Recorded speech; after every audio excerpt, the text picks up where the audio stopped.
Aí pessoal, estamos aqui no Rio das Almas.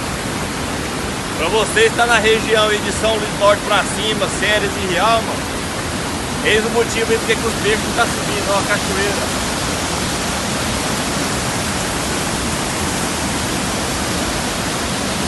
Tá bonito, viu? Quando foi feito o lago em 96, aí o nível do rio subiu, aí por isso que os peixes conseguiram subir para lá. Mas do jeito que tá aí não tem como subir. Aí, ó.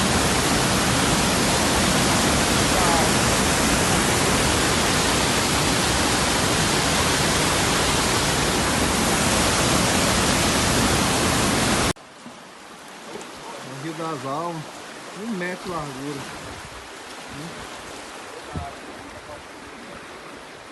Fabinho, Ramoé, olha que pedra bonita aí.